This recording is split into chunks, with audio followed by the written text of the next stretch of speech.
Okay.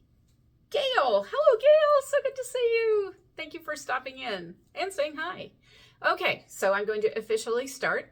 I'm Nancy Harkness. This is Writer and Unedited number 66, where I sit at my writing desk and chat about whatever crosses my mind. No fancy background, little fancy clothes. Thank you, Gail. Gail says I look so nice today. Thank you, Gail. So a friend of mine gave me this gorgeous necklace for Christmas, and I decided I really wanted to wear it, so I got duded up today. So when I say no fancy clothes, I'm lying. I got a little fancy, although I shouldn't tell you this, but I'm still wearing my bedroom slippers. I do not have pajama pants on. I have real trousers on, but I am wearing bedroom slippers because they're comfy and they're warm. So anyway, I just chit chat about whatever's going on in my writing life and sometimes my regular life this week. For the week. And if you miss a live, you can always find it on my YouTube channel, and I'll put a link in the comments. Okay, there are 2 viewers. Who's my second viewer? Can you just say hi so I know who I'm talking to? Makes it more fun for me. Okay, so the snow is melting here in northern New Jersey, which is good. And I don't know what made me think of this, but I have this weather app on my phone. I think it's tied to the Weather Channel or weather.com or someplace fairly respectable. But I call it my alarmist weather app because it's always sending me notices saying snow in the next hour. And then I'll get another notice. Snow is stopping in the next hour. And there is no snow. I look around, there's not even a cloud in the sky. I'm like, what the hell is, pardon my French, what the heck is it with these snow warnings? And I get them all the time. Snow is possible in the next hour. Snow is stopping in the next hour. What the heck? I even double checked to see if I had it set so that it was actually my location. And it is my location. I don't know. I think this weather app is on drugs or it hates me or something. Does anyone else have this problem with their weather apps on their phones where it tells you things? Whoa! Cats. Sorry. I just had a cat jump across me. They may show up in the background sometime soon. I don't know. Gail said we get those for rain. It hasn't rained in years. Oh my gosh, really, Gail? Oh, that is so weird. So what is with these weather apps? I guess it's some kind of, it's possible it will rain or snow. This is really odd. All right. Well, I mean, I've gotten to the point where I mostly ignore them. I certainly ignored the stopping ones since it never starts snowing or raining. I get it for rain too, but rain is less upsetting than snow. So it's weird. Okay. So on to more important matters. There's something I really want to say because I sent out my newsletter on Monday. I hope you're all subscribed to my newsletter. Go to nancyharkness.com and just join up there. I only sent, there went a cat behind me. That was Moby. What was I saying? Oh, yes, I sent it out. And there's Skoda.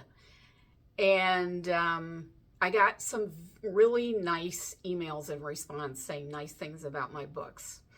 And that leads me to want to say to you, thank you. Thank you for being here for my live. Thank you for the reviews you write on my books. Thank you for the nice comments you make on my posts about my books. And thank you for the nice emails you send me about my books. There are times when I feel so overwhelmed by all the jobs I have to do as an author these days. And there are times when the writing itself is so hard that I want to give up, that I think, oh, enough, I don't want to do this anymore. So, and then I'll get either a nice comment on Facebook or a nice review or a nice email. And that'll just cheer me right up and I'll dig deep and I'll keep going. And I just wanted you to know that you're what makes it all worthwhile because you close the circle for me as a writer. Without you, I would stop.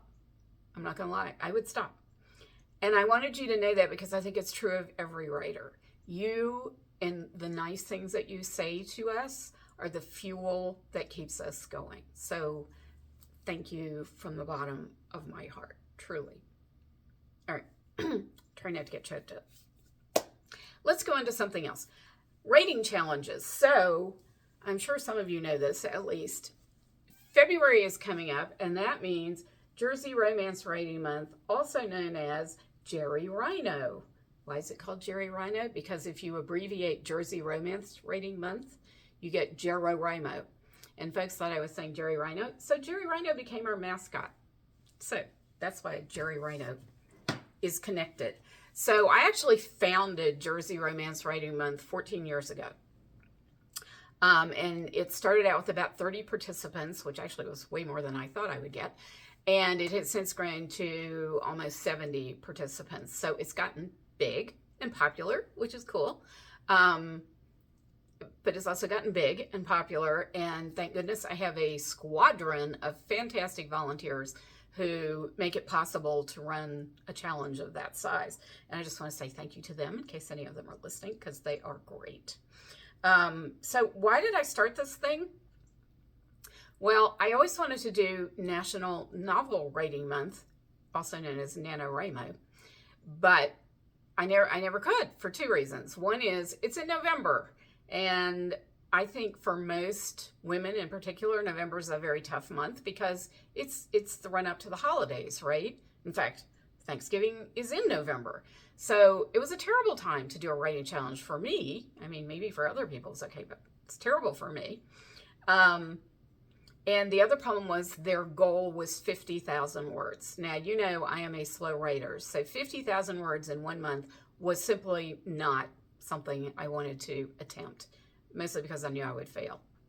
So I asked my New Jersey Romance Writers crew if they'd be interested in doing a challenge like that, a writing challenge, except we would do it in February because February is not so busy generally. Also, Valentine's Day is in February, and since we're romance writers, that seemed appropriate. And I also wanted to set the goal at 30,000 words, which is, roughly, it's a little over 1,000 words a day since November is a short month. And I thought that was doable for most of us. And they said yes, they'd like to do it, and the rest is history because it's been going on for 14 years now. I've run it, I think, every year except one, actually. And again, thank heavens for my volunteers. And my goal was to make it all positive all the time. So it's a big email loop, and everybody posts their word count on the email loop. And you aren't allowed to say only, as in, I only wrote 100 words today, because all words are good words. And we literally have a squad of volunteer cheerleaders who, every time someone posts their word count for the day, cheer for them and tell them that they're doing great. And, we share problems on the loop and, sort of encourage each other, try to come up with solutions for each other. I really wanted it to be positive and not competitive. So luckily, everybody has jumped on board with that, and it is positive and not competitive, and I love that. And it's so positive that and there are years where I have said there's no way I'm going to be able to write 30,000 words this month. A, I'm leading it, and B, I just have other stuff going on. So I'm going to aim for 15,000 words in the month. And you know that every single time I have hit 30,000 words, because once that loop gets going and you start reading all the messages, the energy just starts flowing around and you just suck it out of the loop. And it's inspiring. So it even works on me, who, knows everything that's going on behind the scenes. Not that anything interesting goes on behind the scenes. There's not a lot of behind the scenes anyway. It's pretty transparent. But it's so happy. It's my happy place, my happy moment. So that's why I do it, honestly. And I'm looking forward to getting a large chunk of Raoul's story done during JeroRimo. Oh, I wanted to show you, if you hit 30K, one of the fun things I get to do as the leader is pick out the awards. And if you hit 30K, you get a pin. So I thought I would share with you some of the pins we have done in the past. Can you see that? So that's sort of Superman. And here we have a heart and a star. And here we have wings, because we have winged fingers when we're writing 30,000 words. And then this past year, I went simple. So our mascot is Jerry Rhino. I found these cute little rhinoceros pins. So that was our 30K pin or last year. Oops, almost lost it there. So that's what's coming up for me, and I thought I would update you every week going forward with how I'm progressing in NaNoWriMo. You know, fingers crossed that it all goes well. So let's see, what is Gail saying? Hi, Jerry. He's cute, isn't he? And he's cute as a pin, right? I love my little Jerry Rhino pin. Cute. And Gail says, it's good for you and it makes it great for us. Oh, thank you. Okay, so since I'm talking about Raoul, let me give you an update on Raoul. So I'm working on the last of what we call the fun and games part of the book, which is where Raoul and Erica get to be together and mostly happy for a little while, right? Can't let them be happy for too long. So you know what happens next. Next I rip them apart for various reasons. Some of the reasons are external, like the fact that Raoul's a prince and Erica's a commoner. Some of them are internal, like the fact that Raoul's a prince and he's a very dutiful prince and he knows what's expected of him. And Erica feels she's not worthy of a man like Raoul. So those are the internal conflicts. Also, Raoul is very guilt-ridden. Poor Raoul, so much guilt this guy is carrying. So I have fun with the fun and games, but pretty soon it's going to be time to make them face their demons, also both external and internal. And that's always rough. Because my characters, rough on them, rough on me, because, you know, I don't want to torture these wonderful people who I live with daily. They deserve nothing but happiness, in my opinion.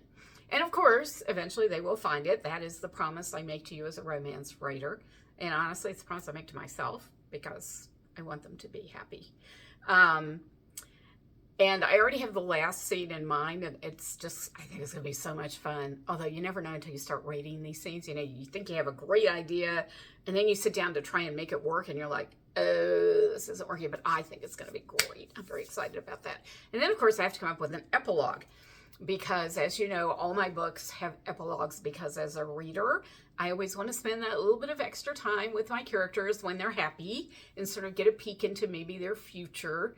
And I think, and as a writer, it's fun to write that. It's just, you know, epilogues are like playtime because the conflicts are all over.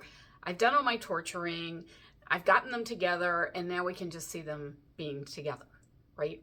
And that's part of the reason I wrote the novella following Gabrielle's book called How to Plan a Royal Wedding, where we get to see Gabrielle and Quinn going through the planning for a royal wedding, which is a big deal, as you can imagine. And you know how grumpy Quinn is about that because she hates being in the limelight. So I had a lot of fun with that novella. And of course, and actually, I shouldn't tell you this because then you're going to hold me to it and be mad if I don't do it. But my plan is, because Quinn and Gabrielle's wedding takes place toward the end of this book, Raoul's book. But obviously it will be told from Raoul and or Erica's point of view. Well, both their points of view, so yes. So you won't get to see the wedding through the eyes of Gabrielle and Quinn, and I want you to see that. I think Critzy in particular wants to see that. So I'm planning to write some kind of short extra once I'm done with Raoul's book. That will be the wedding through Gabrielle and Quinn's eyes, because I think that would be fun for me. That'd be fun for you. But yeah, don't like hold me to that, because you never know what's gonna happen. All right, but now I feel like I have to do it, which is maybe good, right? It's good. You're gonna make me do it. Okay, so just want to remind you, last couple of days to get The Money Man on sale on Kindle for $2.49. This is the first book in my Consultants series. And it's a lot of fun because the heroine loves Georgette Heyer novels. And that is part of the plot. It's kind of a fun part of the plot, especially the end. Yeah, it goes off sale the end of the month. So $2.49 on Kindle. It's also on Kindle Unlimited, of course. So you get it for free then. And then the other thing is, Royal Caleva Luis is on sale on audio for a mere $10, and that goes through, I think it's February 10th, maybe. So you have a little longer to get him, but And Gail, I know you like my graphic with the headphones on the king, but I told you sometimes I do things just to amuse myself. Gail is going, yay! You're welcome, Gail. And that's about all I have. Does anybody have any questions? Gail, somebody else is here, not revealing themselves. A secret watcher. But that's all I've got. And thank you so much for coming by. Gail, so great to have you here and to chat with you. And I hope you get some rain. And that your weather app is more accurate every now and then. Ah, Sally is the secret watcher. You're lurking, Sally. Okay, lurk away. And that's it. That's all I got. So I will see you next week at 2 p.m. right here on Facebook Live, assuming nothing gets in the way. Things do get in the way. I'm pretty good about it though, right? I'm pretty good about being here on Wednesdays. Sometimes at 7, but it'll be at 2 next week. Sally says we had a mitten and hat issue. Ah, babysitting for the grands, I imagine. I understand. Mittens and hats are easy to lose. Gail says, hi to the boys. Take care. Thanks, Gail. I'll definitely say hi to the boys. You got to see them real quickly behind me, right? Didn't you? So they say hi back. And I'll see you guys next week. Take care.